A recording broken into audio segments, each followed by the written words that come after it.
अस्सलाम वालेकुम students, chapter number 2 का लेक्चर नंबर 7 आज हम डिस्कस करेंगे।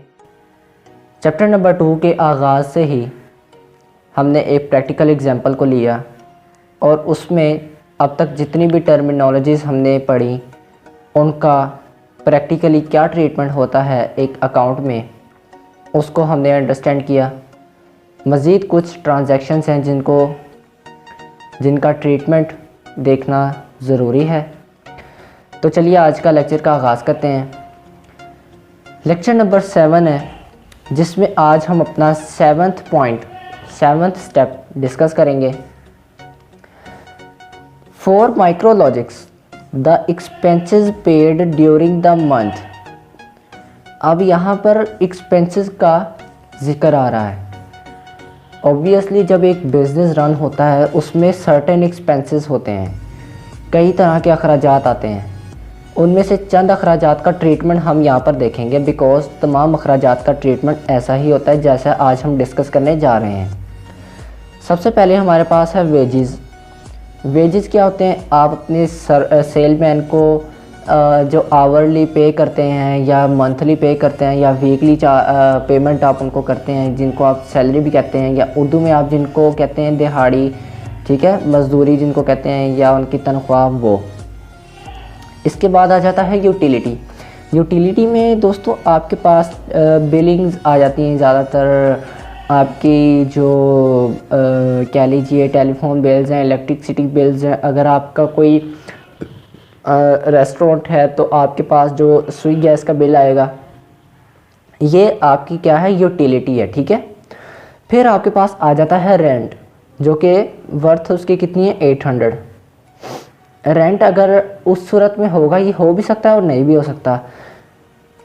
कंडीशन ये है कि अगर आप जहाँ पे ऑपरेट कर रहे हैं वो जगह आपकी ज़ाती है तो आपका रेंट नहीं होगा। अगर आप किराए पे लेकर वो उस जगह पर ऑपरेट कर रहे हैं, एक सपोज कर लें हॉल है जिसको आपने रेंट पे लिया, उसको प्रॉपर आपने अरेंज किया है, एक शॉपिंग मॉल में उसको कन्वर्ट किया है, तो वो जो हॉल आपने लिया है वो रेंट पे है। अगर आपका ज़ाती नहीं है तो वो रेंट उन्होंने बताया 800। इसके बाद मिसलेनियस। मिसलेनियस दोस्तों आपके छोटे छोटे अखराजात होते हैं, जैसे कि यहाँ पर आपके बुक में एग्जाम्पल दी गई है,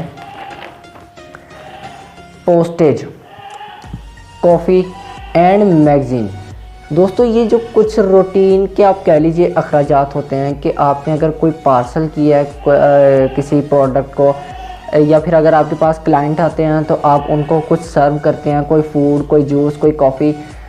इसके अलावा मैगज़ीन वगैरह आप ला कर रखते हैं, जैसा कि आपके पास जहाँ पे वेटिंग रूम है वहाँ पर आप मैगज़ीन रखते हैं ताकि जो लोग वेट कर रहे हैं किसी मकसद के लिए वहाँ पे, यानी कि आपसे अपॉइंटमेंट लिया है, आपसे भी टाइम मिलने में उनका टाइम रहता है, तो वो वहाँ पर बोर ना बैठें बल्कि वो वहाँ पर कुछ ना कुछ टाइम अपना जो है ना वो ईज़िली स्पेंड कर सकें।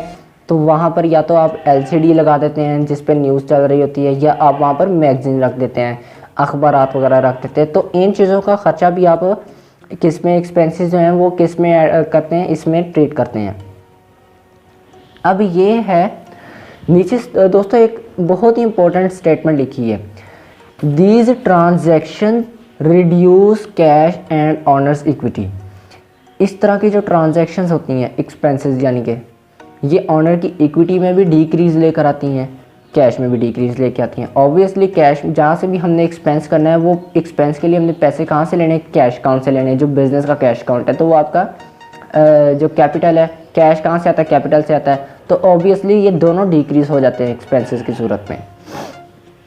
अब यहाँ पे मैं आपको इसका अकाउंटिंग ट्रीटमेंट बता रहा हूँ। कैश हमें पता है कि एसेट है बिज़नेस का। नीचे मज़ीद हमारे पास जो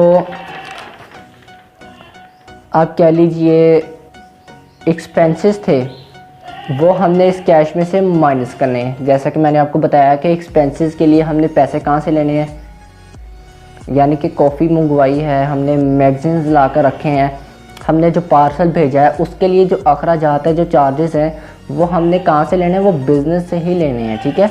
तो अगर आप बिज़नेस से लेते हैं तो आपके कैश अकाउंट में डिक्रीज़ आता है, तो इट मीन्स आपका जो कैश अकाउंट है, जो एसेट के नीचे हमने मेंशन किया है, तो इन सारे एक्सपेंसेस को उनमें से हम माइनस करेंगे। यहाँ पर वैल्यू दी गई है 3650, ठीक है।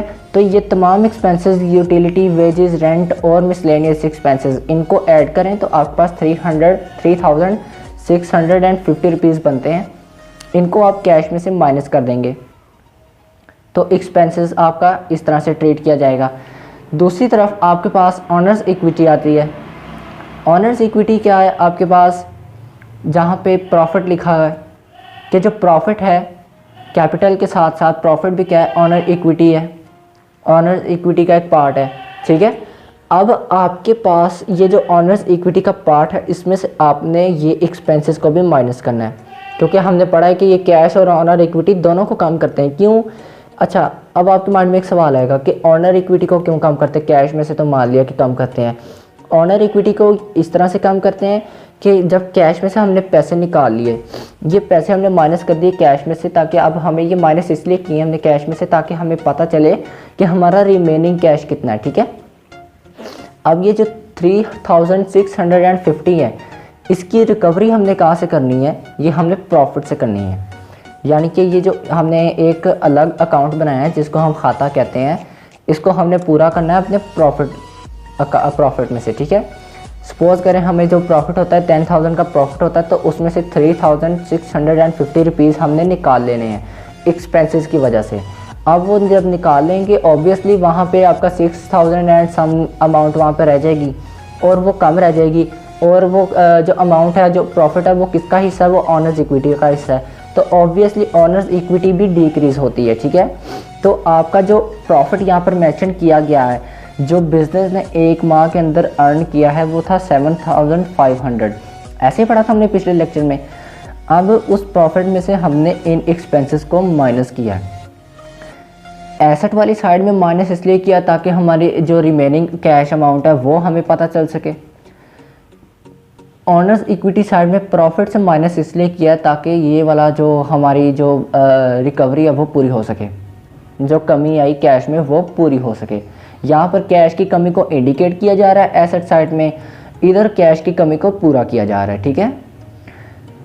8वां स्टेप एक और ट्रांजैक्शन है, उसको हम यहाँ पर देखते हैं। Micrologics paid ₹950 to its creditor during the month. अब इसके क्रेडिटर भी थे। कौन से क्रेडिटर? वही क्रेडिटर जिनको हमने अपने प्रीवियस लेक्चर में डिस्कस किया था, कंप्यूटर वाले, कि कंप्यूटर हमने 28,000 का लिया, जबकि 8,000 हमने पे किया, 20,000 रहता है। मज़ीद हमने जो उसमें स्टडी किए क्रेडिटर्स जो हमारे स्टॉक के हवाले से थे, वो यहाँ पे हम मेंशन करेंगे। तो आइए देखते हैं। सबसे पहले है यहाँ पे एक स्टेटमेंट दी गई है, it reduces both assets and liabilities. Creditors जो आपके हैं, जो आपने पेमेंट की क्रेडिटर्स को, वो आपके एसेट्स को भी डिक्रीज़ करते हैं और लाइबिलिटी को भी। रिड्यूस या डिक्रीज़ दोनों सेम है। अच्छा, अब एसेट को कैसे डिक्रीज़ करते हैं? एसेट को इस तरह से डिक्रीज़ करते हैं कि आपने वो जो 950 रुपये दिए हैं वो कहाँ से लेकर दिए? कैश में से लेकर दिए हैं। ऑब्वियसली एसेट डिक्रीज़ हो गए। कैश इन हैंड या कैश क्या था? वो एसेट था बिजनेस का, उसमें से आपने पैसे निकाल कर दिए हैं, तो वो आपके क्या हो गए? डिक्रीज़ हो गए। On other side we have liability. Creditor हमेशा क्या होते हैं? लाइबिलिटी होते हैं। We have to pay back them, ठीक है। तो अब वो जो हमारे पास क्रेडिटर की जो हमने स्टॉक्स हमने क्रेडिट बेस पर ख़रीदे थे, उनकी वैल्यू क्या थी? 1350 रुपीज़। हम यहाँ पर उसके इवज़ कितने पे कर रहे हैं अभी? 950। तो अब हमारी ये जब माइनस हो जाएगी लाइबिलिटी कि जनाब 1350 हमने पे करने थे, जिनमें से हमने 950 रुपये पे किए हैं, अब हमारी लाइबिलिटी जो है एक ख़ास प्रपोर्शन से डिक्रीज़ हो जाएगी। इनको माइनस किया तो आपके पास आंसर आ रहा है 400, ठीक है। तो आपकी जो लाइबिलिटी पहले 1350 थी वो कम होकर कितनी रहेगी? सिर्फ और सिर्फ 400। तो आपकी जो ये पेमेंट है, ये जो ट्रांजैक्शन हुई है, इसने दो चीज़ों पे इफेक्ट किया, एसेट पे भी, लाइबिलिटी पे भी। अब यहाँ पे ऑनर्स इक्विटी का नामो निशान नहीं है, क्योंकि इसमें लाइबिलिटी डिक्रीज़ हो रही है, इसमें एसेट डिक्रीज़ हो रहे हैं। ऑनर्स इक्विटी को कोई फ़र्क नहीं पड़ रहा, ना प्रॉफिट को पड़ रहा है, ना कैपिटल को पड़ रहा है, ना ही आपका जो वो लॉस और ड्राइंग्स, इनका तो यहाँ पर उन्होंने मेंशन ही नहीं ना किया, किसी दूर दूर तक कोई लिंक नहीं। ठीक है, तो यहाँ तक आज हमने दो मज़ीद ट्रांजैक्शंस का ट्रीटमेंट देखा है। आई होप आपको इनकी अच्छी तरह से समझ आई होगी। नेक्स्ट लेक्चर हम मज़ीद ट्रांजैक्शंस के साथ डिस्कस करेंगे। तब तक के लिए मुझे इजाज़त दीजिए। अल्लाह हाफ़िज़।